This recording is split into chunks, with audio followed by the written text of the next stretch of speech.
Good afternoon, friends. Welcome to Escambia Citizens Watch Live. I'm John Singley, your host.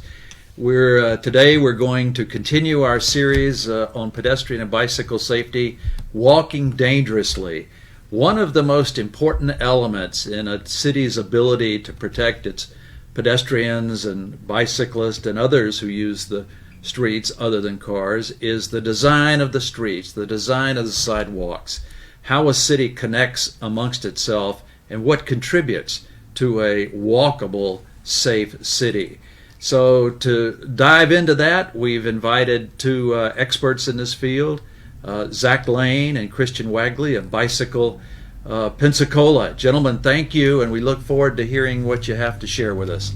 John, thanks so much. We're really excited to be here, and we're real thankful that Escambia Citizens Watch gives us this opportunity and all that you all do in the community. And really, John's lead-in was exactly right and perfect. Design is everything, and we have a city that's really been designed around making cars go faster for the last 70 years, and that's dangerous by design. And we know that's killing people. And by creating cities for people, we know that we can solve a lot of those issues and make our city much safer and much more pleasant for walking and bicycling. So my colleague Zac is works with us with Bike Pensacola. He's our advocacy chairperson. He's a daily cyclist, and I'd love for you to share kind of how bicycles are part of your daily life. I use my bicycle for probably 90% of my trips. My daughter, I have a long-tail cargo bike, and my daughter is able to ride on the back of it, so I commute her into school, I commute into work, I commute to the grocery store.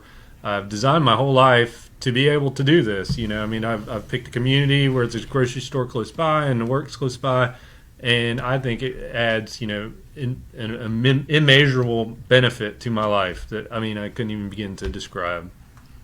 That's awesome, and my experience is similar. I ride every day the way Zac does. I live in an area downtown that allows me to do that, and I really knew I wanted to live as much of my life as I could on my bicycle when almost 25 years ago I rode my bicycle from here in Pensacola back to Maryland, where I'm originally from, and spent that whole summer on my bicycle and just had a series of experiences along the way, and it was just wonderful, and I've really set my life up around the bike ever since then. So part of that is living it every day is we see what's out there on the streets. We see up close and personal what works and what doesn't. Exactly. Yeah, much more so than you could ever see by car. And we started, my friend Tim Bustos and I started the Bike Pensacola group about 4.5 years ago. A lot of people know us through the slow rides, and we're using these rides to build support for making the city more walkable and more bikeable. And so we know, again, that if we create a city for people, we've created a place that's more pleasant, that's more humane, that's safer ultimately for pedestrians and cyclists. And so exactly. I think that's the best way to sum it up is if you design for people, you get more people, right? And it's safe. That's the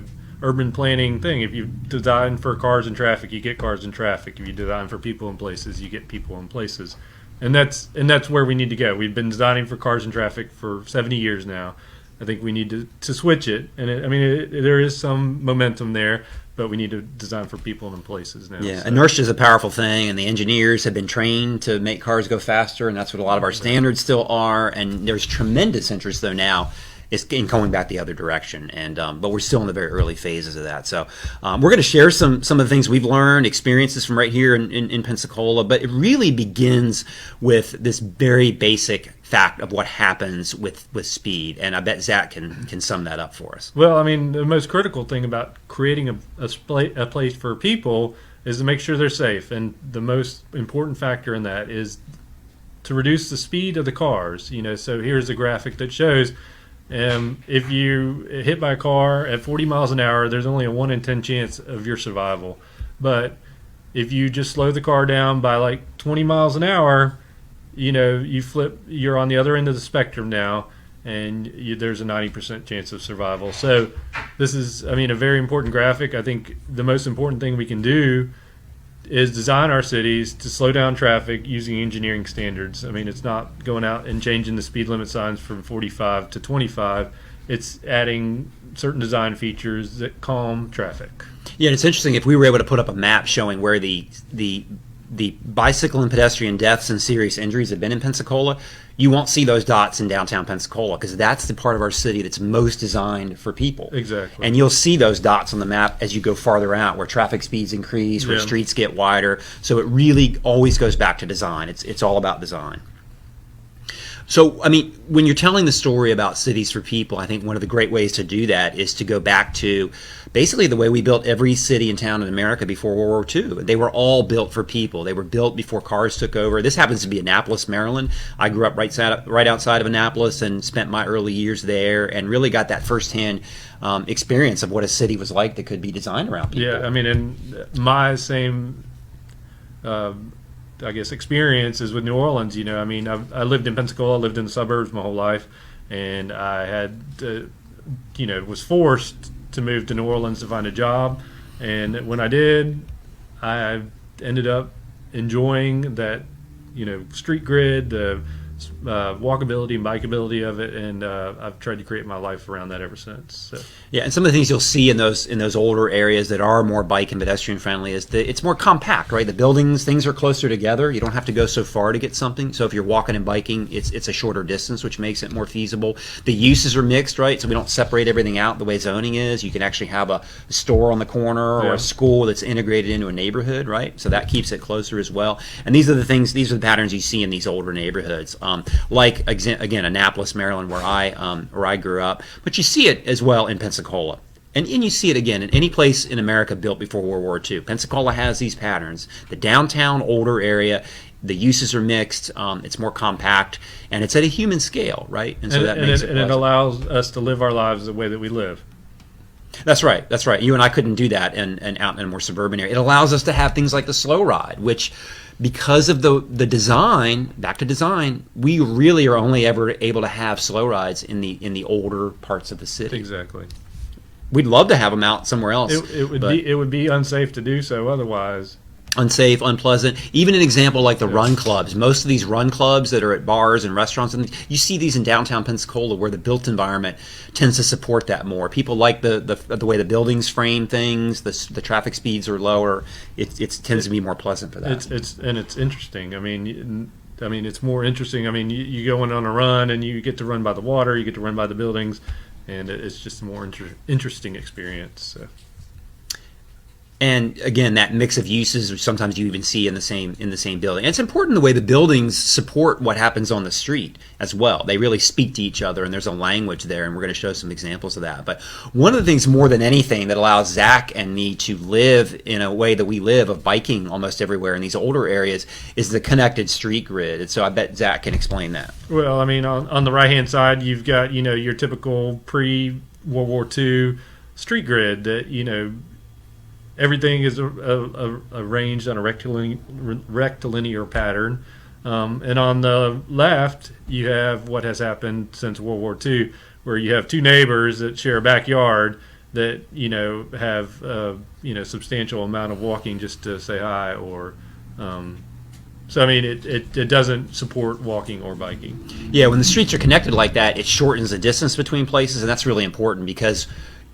all the things we're talking about are designed toward making the walking and the biking the easier choice, right? The better choice. And if it's farther to go, you typically you'll jump in your car to do that. So it's important to make those distances shorter, and that's what that connected street network does. And you can see that if you just look at Pensacola. It's very clear that rectilinear street grid that Zac talked about, basically from Brownsville, where you see West Pensacola on the map, east all the way across Bayou Tahar into East Pensacola Heights, and then basically from about Fairfield Drive south, you see that very rigid street grid like that, and that allows us to go, if we were going to go from point A to point B, there's 50 different ways to go, or something? Multitude of ways. Yeah. That probably more than any other single thing. I mean, it takes all these design elements together, I think. But I would say, I don't know if Zac agrees with me, but that connected network more than anything allows us to do what we do. Exactly. Yeah. I mean, it absolutely does. I mean, if you're looking to go to a place and you look at a street grid, you can always find a way to get there. Even in Pensacola, where you have some major barriers like I-110, Garden Street, you can still find a safe route to get there most times. And this is why when sometimes there's a proposal to break up that connectivity, I'll come out and speak against that. and that's happened a number of times at city council. But so we want to talk about some of the things that are some of the great things that are happening. Some of it's private investment. We're seeing new development in some of these walkable places downtown, and they're getting it right. Right, you bring the building to the street. One of the basic elements, if you're going to have a walkable community, is you got to get the parking right, and part of that is hiding the parking behind, to the side. People don't like to look at parking lots. It's not interesting. It's not creating a walkable city. You have to make an interesting walk. I guess that was one of the CivicCon speakers said that it has to be an interesting walk, and parking is not interesting. Yeah, people like to look at buildings and storefronts and other people at cafes. Southtown, the urban apartments, first time we've ever had that in Pensacola, is a great example of that downtown where they really got that right. And then some of the other buildings coming in nearby as well, places like the YMCA. Again, the old, if you built the YMCA in the second half of the 20th century, you would have put the parking lot in front of the building, right? Exactly. And I mean, this is a part of the mixed use you're also speaking of. You got residential on one side of the street and an activity center on the other side of the street. So you have something that people are able to live and accomplish all their needs and goals in one spot. So yeah. So we want to keep that kind of investment going for sure. And we're seeing, I know Zac's seeing them as well, more and more people are out there riding with us and riding to Wahoo's baseball games like this or down to Maritime Park. I have neighbors. I have a neighbor that will ride his bicycle with his kids to church on Sunday morning. And I didn't used to see it 20 plus years ago when I started biking downtown. I didn't see people doing that, and now I am more and more. So it's tremendous interest among the public as well. We've still got a long way to go. Well, I think Bike Pensacola and the slow rides have just accomplished that in showing people, how feasible it is to get around Pensacola. When you're out on the streets and you're like, wait a second, I know this place. You gain a sense of how you got there, and you did it without any safety issues. So I mean, I think just helping people to understand is a big part of the slow ride. Ciclovia, the open streets, this would be I think it's their third year coming up in March. That's another great example of building, along with the slow rides that we do, building support for making the city more walkable and bikeable. Even the parks, we have a lot of parks in Pensacola. We're very fortunate, but opening up the waterfront with places like Bruce Beach now, which is largely going to be a place, I think, that will be accessible more by walking, more by bicycling, less of a driving location, especially as the waterfront hopefully gets knit all together. And that's a great example of where, and I think you're seeing more and more of that now, is where developers who are building things downtown know that for their projects to be successful, they've also got to look at the design of the streets around them. And I'm hearing more and more developers who are talking about, if I'm going to put a building in there, I want to go out on that street and actually put some street trees for shade. I want a traffic calm so that my residents or tenants or people in my businesses can safely get across the street. It's great to see that they're not looking just at the building now. They're looking at beyond that to the street as well. Yeah. I mean, and there are so many different ways to actually do the traffic calming besides some grand scheme like the Warner. There are, you can, just do small little traffic circles. You can do, speed, the tabletop speed tops, and so there's a multitude of ways to do it. What about one of the things again happens in the older downtown areas is the way buildings kind of frame the street, and part of that interest. And one of the things about human beings is that we like a sense of enclosure. Yeah, we don't like the big, wide open, like the parking lot kind of areas and things like that. Yeah, I mean the buildings in downtown definitely should be close to the street. I mean, in the new development in the residential areas should also be the same. I mean the houses should be on the street. And especially with residential, it creates more sense of community that people are right there, and then got the pedestrians right there. So yeah, I almost think there's a language that's spoken almost between the buildings. There's an interaction between the buildings themselves and then us. We're out on the public right of way, right? Yeah. We're on the street, we're on the sidewalk, and they've even done studies showing that we like a changing view, and so that idea of the old classic with the storefront changes every 30 feet or something. They actually have done studies. They wire people up, and people respond really well to that. They like, as opposed to like a bare wall that was just brick for many, many feet, storefront, and then you go a few feet, another storefront. It's something different each time. Some variation in the walk, something interesting that keeps the Yeah, Christian, keeps the there's view a changing. lot of changes going on, particularly in the urban core of Pensacola. What would you say to people who don't live in the urban core? They may be out Davis Highway, out in that direction, maybe on West Cervantes down there. What would you say to them about pedestrian and traffic safety in terms of how do they best survive or enjoy their walk, or how would they do that if they don't live in the urban core? Well, I mean, they need the design interventions. It's harder to change the buildings, but they need things like a place like West Cervantes doesn't even have crosswalks, right? We calculate it's 0.8 of a mile between crosswalks, so people have to have a simple thing like crosswalks where it's safe, somewhat safe to cross the street in a designated place. They don't even have that. A lot of what we're showing now and what we've been talking about is sort of the most ideal scenario, and I think some of these areas in places like Brownsville can borrow from that. Make sure that when they're redeveloping, that the buildings are up on the street, which tends to calm the traffic down. But the quick intervention in those places, I think, is going to be some of the things like even crosswalks and Yeah, I mean, it's calming. it's going to be more difficult to do the further you get away from the street grid. Designed with major thoroughfares and 6 lanes of traffic. So where if you want to cross as a right of way, it's 100 feet. It's fairly inaccessible for pedestrians, but. In the downtown, in Brownsville, in areas where that street grid is developed, it's fairly simple to do.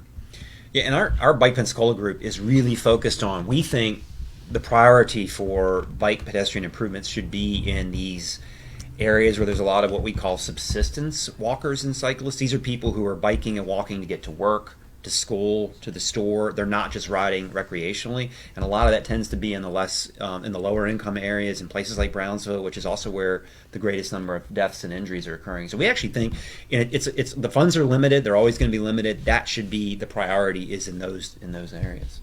You have been appointed to the mayor's transition team, and one of the areas is bike walkability. Is that the correct term? Tell us a little bit about what you're learning, if you can. When you hold your town halls or your public meetings, what are you hearing from people? Well, so there is a team member dedicated to that category of kind of traffic, parking, walkability, and that's Drew Buchanan. And it has a lot of overlap with my category, which is environment, and other categories as well. I hear a lot of input at my environmental meetings. People want a more walkable, bikeable city because they recognize that transportation is probably the biggest environmental issue we have. It's our largest source of carbon emissions.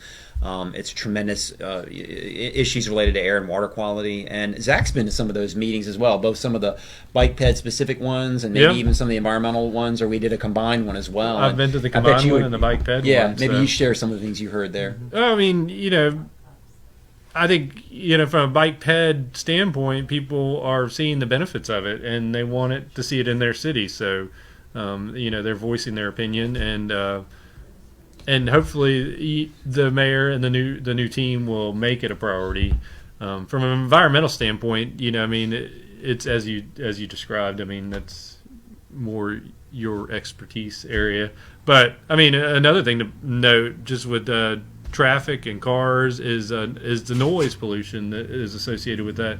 I mean, we always consider pollution, but we never consider noise pollution. This, as you guys know, a big topic in the city and the county and on social media and around town is these priorities, how to balance the priorities between infrastructure, streets, stormwater, and economic development. And one of the things that has come up here recently is how do you achieve the best balance? In other words, if you were the mayor for a day or the chairman of the county council for a day, are these a priority or master plans? Do they serve a purpose? I mean, how do you best balance these priorities? Well, I mean, I think the balance should shift. I mean, the balance for the last 70 years has been, big roadways, big parking lots. I mean, it has to shift, and it doesn't have to happen quickly, but it needs to be gradual and consistent. I mean, you're not gonna you can't just tell people that live, in areas that are not bikeable and walkable, we're not going to support you. But you can slowly start to create that shift where you make areas more bikeable and walkable, and people will locate themselves into those areas. And, it's not going to happen tomorrow. It's not going to happen next year. It'll happen, 10, 15 years down the road, where the community becomes more walkable, bikeable on a whole, and people shift their whole style of living. I mean, it's not something you can say, you can't drive your car anymore. It's something I think you would have to do slowly, but the priority needs to be made away from, creating larger roads and bigger parking spaces. There's some that say that the best economic development that a community can engage in is building strong cities, and that would include the walkability, the connectiveness. What do you guys hear over at Bicycle Pensacola anecdotally? Do people want to move to a location that is conducive to safe bicycling and pedestrian? Is that an attractive thing for people? They do. I mean, we hear I think the main demographic groups that are driving that are retiring baby boomers who don't need a big house in the suburbs anymore, and they want to live an active lifestyle, and then young people, millennials. And we're seeing this around the country where we had the classic suburban office park in the 70s, 80s, where they built the big building with the duck pond in front and the fountain going. Those businesses, those companies that have those kinds of buildings now, they can't get the talent. It won't come out there, and they're having to move into the city because the young people. IHMC is a great example of that here in Pensacola. The Institute for Human and Machine Cognition is where it is because in order to get the talent they need, they have to be in a walkable, bikeable, urban environment, or they can't compete for talent. People that come there, not necessarily, you can't pay them more money. You have to give them the quality of the experience around it. And that's a great local example. And so we know that from IHMC, and we know that the director there, Ken Ford, has planted that seed and instilled that ethic in his employees, and he's done a lot to make the city walkable, bikeable. And we have people all the time that come to our slow rides to talk about maybe they've moved here from somewhere else and they've tried to locate in a walkable, bikeable place. My family, we used to always talk about when we retire, we always wanted to live over the movie theater on the second floor, so we wouldn't have to drive to the movie. I think we're returning to those days, aren't we?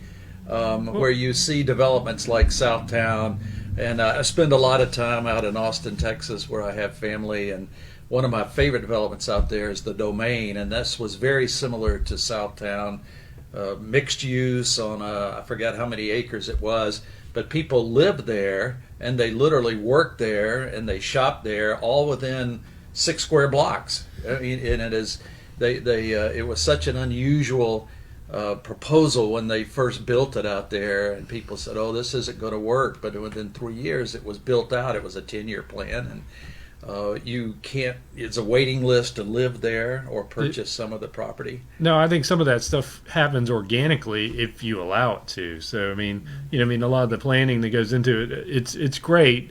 I mean, but it goes back to prioritization. If you continue to prioritize, large streets, unsafe, can't walk, can't bike, then people will continue to, use cars as their means of transportation. It's too convenient. But if you make streets more bikeable, more walkable, and it becomes more convenient to bike and walk, that kind of change happens organically. Well, fellas, we appreciate you coming in this afternoon and unpacking a lot of this for us. I know in my neighborhood in the county, in the last 5 years, I've seen quadruple the number of baby strollers going down the streets and bicycles. So I know it's people of all ages, all ethnic groups. People just seem to want to get out and about. And in many places, like where I live, the streets aren't set up for that. But the people they seem determined to get out there, and the battle for safety is always forefront for us. So any last things you want to leave with the viewers today? Well, mentioning the safety issue again and the whole dangerous issue, the health standpoint is one we didn't really even get to talk about. But designing streets for cars going fast, we've designed physical activity out of our daily lives, and it may not be an immediate danger, but it's a danger long term. And we have an epidemic of obesity and diabetes and things that are very much related to our lack of physical activity, because we've designed environments where it's dangerous and unsafe and unpleasant to move. And so that's another reason why when we design cities for people and we get moving again, our health just improves dramatically. And so I'm really excited about so many things happening here. It's never fast enough, but with our slow rides, with events like Ciclovia, with downtown redevelopment, attention towards streets and improvements, I mean, I think we're on the right path. We've got a long way to go. Yeah, we definitely have a long way to go. And I mean, you can't even begin to emphasize the economic benefits of, with health, I mean, and just direct economic benefits of being able to have a bikeable, walkable community. We never seem to have enough money to do all the priorities in a town that we'd like to do, but we have plenty of voices who could advocate for doing the things that do benefit and make a strong community, and you two guys are some of our better voices. So thank you once again for joining with us, and to our viewers, thank you. And if you like what you're seeing here, share it with your friends. We've got more to come on Walking Dangerously. Just keep your eye on your news feed. You'll see the announcements. And until then, thank you once again for being with us. I'm John Singley, your host today. Take good care.